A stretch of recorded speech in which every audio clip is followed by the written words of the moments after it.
Mateo simply removed his eyes away from the girl. She's 17, turning 18. Makakasuhan pa siya kapag nagkamali siya ng kilos. Maganda ang babae, di niya po pwedeng itanggi yun. Sa apat na magkakaibigan, ito ang pinakamaliit, pero ito ang pinakamaganda. She's fair, has cute bangs and black hair that barely reaches her shoulders. Magaganda ang dark brown ng mga mata na mas lalo na buhay sa mascara na nakalagay sa pilik mata nito. Wala siyang alam pagdating sa makeup at foundation o kung ano man ang kakaibang yon. Ngunit bilangin ng lahat ng mga babae nagkakagulo sa dulo ng kanyang mga daliri. Nagawa niyang malaman ng mga bagay na nilalagay sa mukha ng isang babae at walang mascara si Clea. Sa pagkakaalam niya, 5'7" ang height ni Ninya at malamang pareho din ang dalawa. Naiwan si Clea na maliit at palagay niya 5'4" lang ang babae o baka nga mas maliit pa pero mahahaba ang binti at hita. Katamtaman ang laki ng katawan at ang pinakamaganda sa lahat ay ang mukha nito na maamo. At ang kanyang alindog hindi maikakaila, kapansin-pansin at nakakabighani. Si Clea simple ngunit ang kanyang malungkot at takot na mukha na nadaragdag sa pagiging inosente sa kanyang juvenile beauty.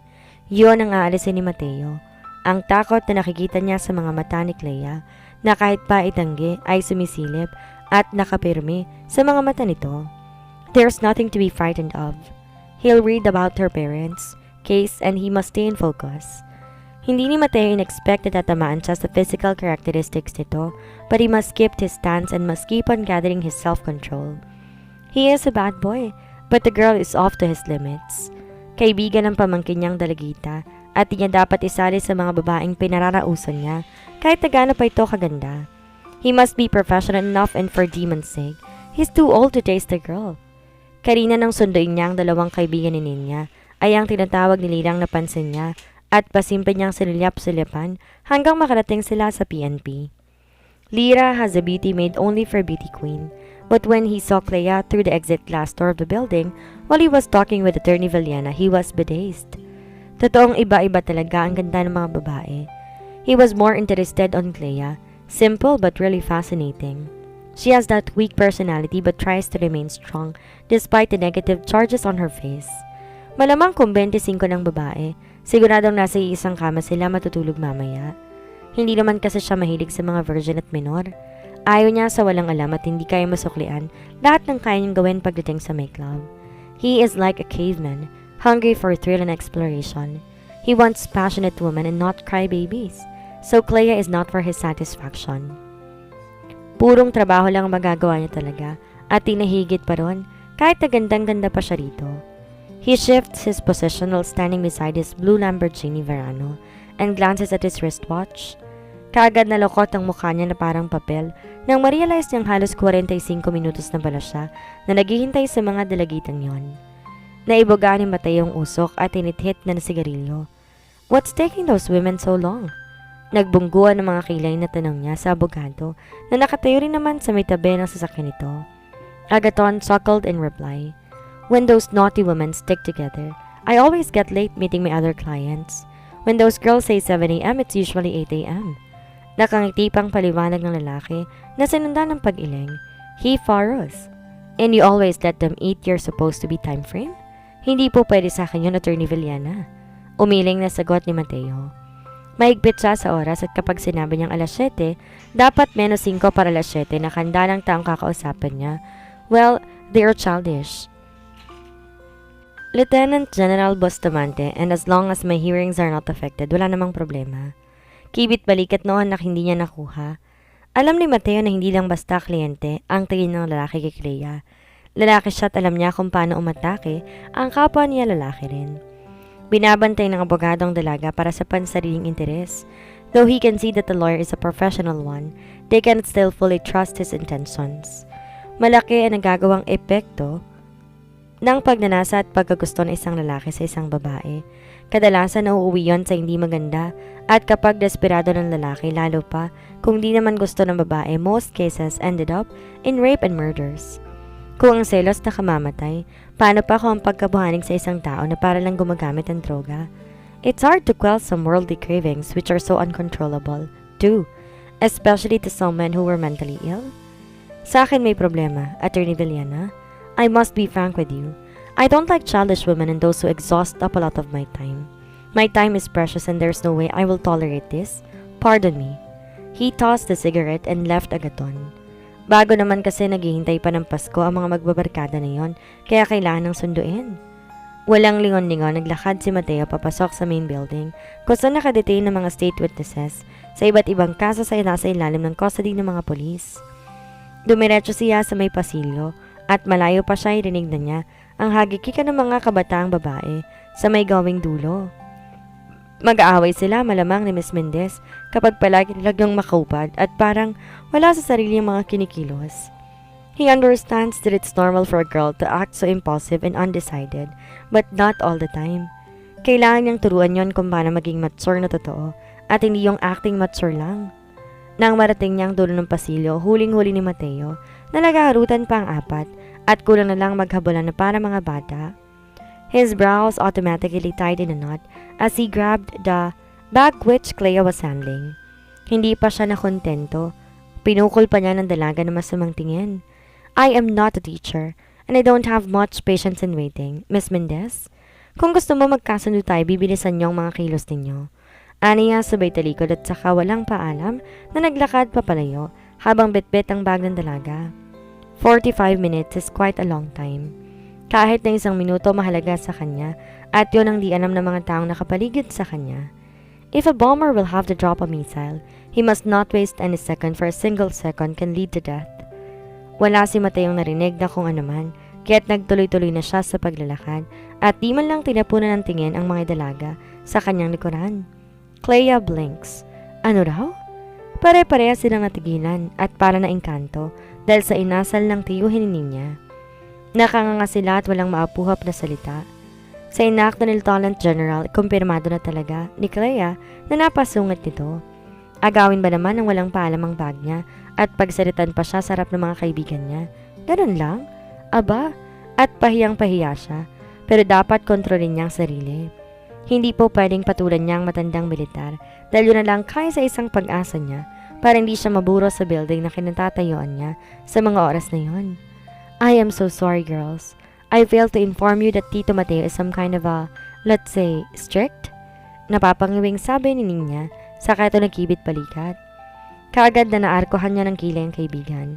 Some kind of strict? Hello? Sabihin mo, stricto talaga at napakasungit pa.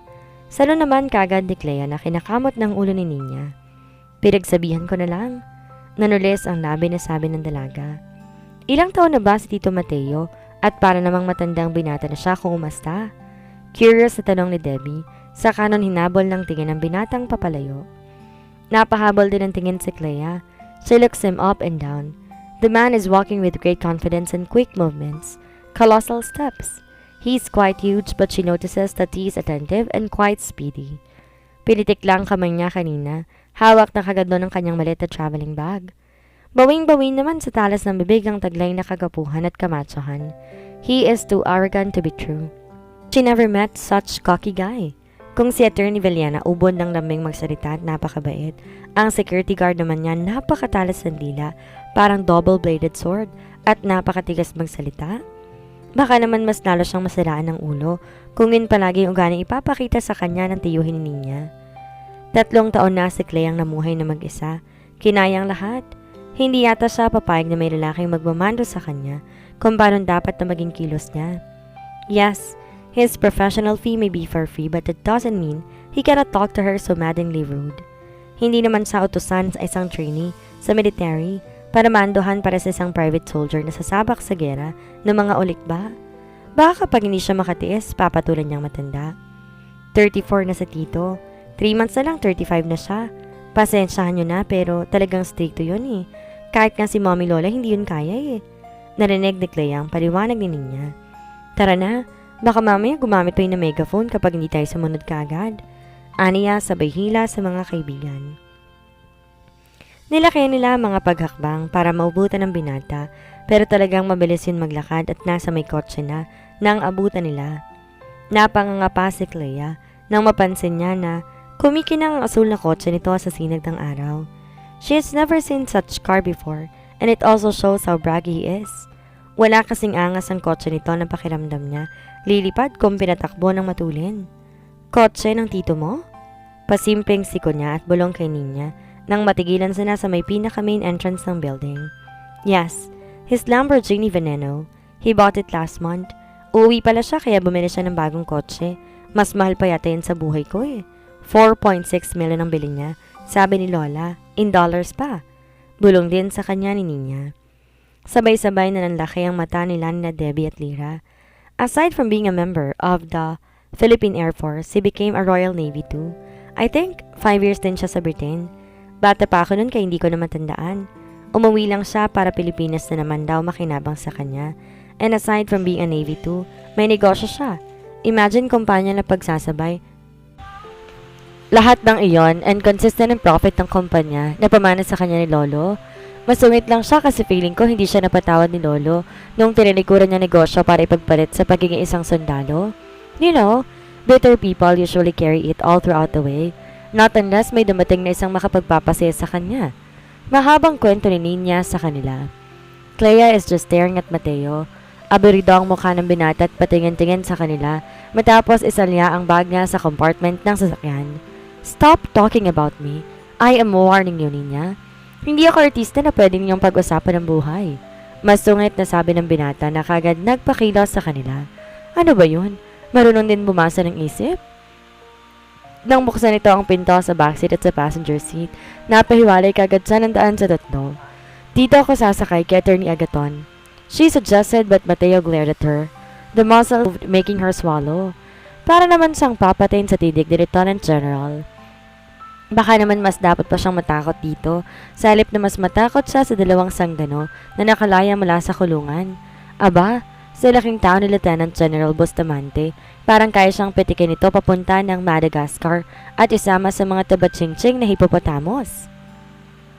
Mateo purses his lips and looks at her through his thick lashes. Nasaan ang babantayin ko? Sino bang babaeng to? Masungit na tanong ni Mateo sa kanya. Nasinalo naman kaagad ni Attorney Villena. It's okay, Lieutenant General Bustamante. She'll be fine here. Kahapon ako rin naman nagdala sa kanya rito mag-isa. Let's just head her home. Nakangiti pang sabi ng abogado na tiyuhin ni Cles. Wala itong sagot kung hindi isang tango kina Nina at Debbie at ang ibig sabihin sumakay na mga yon sa kotse. Mukhang malalagot siya kapag sila na lang dalawa ang naiwan sa bahay. Alam ni Clea na si Mr. Bustamante ang tipo ng lalaki na hindi pinalalampas ang kahit na maliliit na bagay. He mentioned earlier that he's going to lay all his rules and she has to figure out if she can take those. Wala na naman masyadong makakasakal, kaya naman siyang sumunod at wag lang naman siyang pagsusungitan ng madalas. Let's go, Clea. Aniya sa kanya ni Agaton. Saka siya hinawakan sa siko. She nods but still glances at Lieutenant General Bustamante. He is wearing the cockiest and the hardest face. Hindi ba tinuro nito kung paano ngumiti?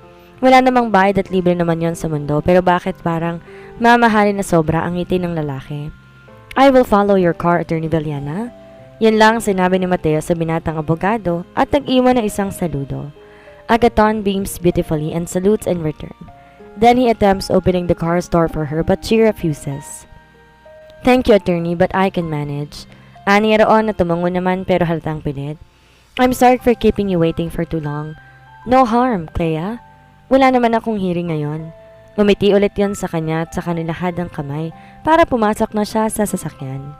Walang imek na sumakay si Clea habang bitbit pa rin ang pusa. Her eyes search for the arrogant military officer. Pasipol-sipol to na naglakad papunta sa driver's side ng kotse at nakuha pang hilahin ng isang sulok ng labi parang itiyan isang babaeng polis na nakapalda. The policeman grins too, showing her teeth. Napaharko ang mga kilay niya. Ngumingiti naman pa ng lalaki kapag nakakakita ng babaeng maganda. Yung mga katulad nito na malapit ng bigyan ng senior citizens ID at pensyon. Tahimik na binubuksan ni Clea ang pintuan ng bahay habang nasa likod niya si Nina at naghihintay. Attorney Villena is talking to Lieutenant General Bustamante, but the latter seems to be not so attentive. Pasimple tong lumilinga sa paligid at gwapong-gwapo sa sarili sa suot na kumikinang na blue sunglass. Gwapo naman talaga. Napatanga na nung tuloy siya na may pasok ang susi sa doorknob. Paano? Wala naman doon ang atensyon niya kundi nasa militar. Alam niya naman na multitasking iyon. Nabubisit siya sa sarili niya kasi hindi naman niya gustong mapatitig pero parang hindi na matanggal ang mga mata niya sa pagkakaplaster sa kabuuan ng matandang babae. Magandang binata na to para sa kanya kasi 35 na't wala pang asawa, but it's so impossible for him not to find his best woman. Sigurado naman marami tong choices, baka choosy lang. Halata namang metikulosong dating. Yun bang tipo ng lalaki na kapag nalukot ang damit ipaplansya ulit? Baka nga maging misis nito kapag natulungan ng sinaing ay isasabit sa pako ng patiwarik. She sees a man of protection in him, or rather, perhaps a perfectionist. Ipasok mo na. Sikos sa kanya ni Debbie kaya napakorap siya. Napapano na ba siya? Para nakaglo na ang mga mata niya sa lalaki. Hindi yan po pwede. Paano naman kasi sobrang gwapo naman talaga. Mahihiya ang mga Diyos-Diyosan sa itsura nito. Kahit sang anggulo mo tingnan walang pangit. Ugali lang. Oo na. Pasimpleng sagot ni Clea. Ayaw niya lang ipahalata na napatulala na naman siya. Mamaya, masasolo mo rin yan. Nina simply giggles near her ear. Napailag siya dahil parang kinilabutan siya sa bulong ng kaibigan. Para namang siraulong konsensya ang mga kaibigan niya na bubulong-bulong sa kanya. Oo nga, may permiso ka ng bastusin si Tito Mateo? Beshi, sang-ayon naman ni Lira at pasimpleng tumingin din sa likuran. Ano ba kayo? Wala na akong balak na bastusin yan. Ang bata-bata ko pa kumpara dyan eh. She fumes as she inserts the key into the keyhole. Tinulak ni Clea ang pinto ng malaki at saka minuwestra ng mga yon na pumasok na. Pangiti-ngiti pa ang mga ito at mukhang pinagkakaisahan talaga siya. I'm desperate to find Tito Mateo his match. The opposite of what he is and let's see how mad he can get if it happens to be you. Sabay turo sa kanya ni Nina kaya napanganga siya. Naupo ang mga yon sa sofa at siya naman sumandal sa kanto ng pader. Ako talaga? Bakit ako? Wala akong balak mag-alaga ng lolo pag edad ko ng 30. Matanda ng Tito Mateo mo at dapat sa kanya, yung mga katulad niyang sabay niyang lilipad papuntang langit at haharap kay St. Peter, sakay ng golden ataol. Sabi niya sabay hagikik, pero napatigil siya dahil nang lumingon siya. Nasa may pintuan na palang lalaking tinutukoy niya. He may be wearing his sunglass but she knows how fierce his gazes are. Bit-bit nito ang kanyang bag at nakarang sa pintuan. Halos matabunan na nga nito ang abogado dahil sa sobrang laking tao.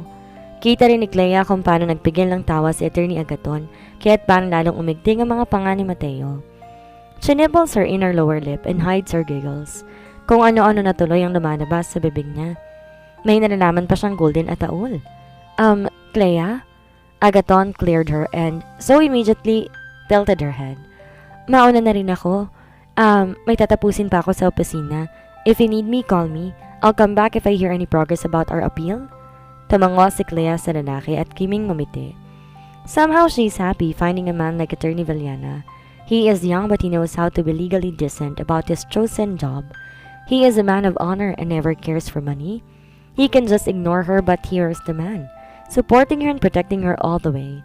Mas mahalaga pa rin para sa lalaking kaligtasan niya kaysa bayad na pa pwede niyang maibigay. Sana nga lang hindi magbago ang abogado dahil wala naman siyang maisusukle sa kabutihan noon kung hindi kabutihan lang din.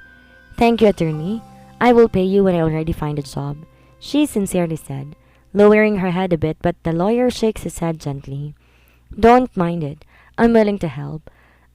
Just like Lieutenant General Bustamante who's willing to help without any kind in return. Tumulyap sa binata na nakatayo pa rin sa may pinto, patingin-tingin sa kabuuan ng bahay. Yes, but only to those who want to follow my rules. Prangkang sagot ni Mateo na nakapagpasimangot sa kanya. Tito Mateo naman, ang sungit mo. Mabait naman si Clea. Joke lang yung golden ataul. Salo naman ni Nina na nagpahagikik sa kanilang apat. I never mentioned any name, MM. Maikling tago nito na hindi naman niya pinansin.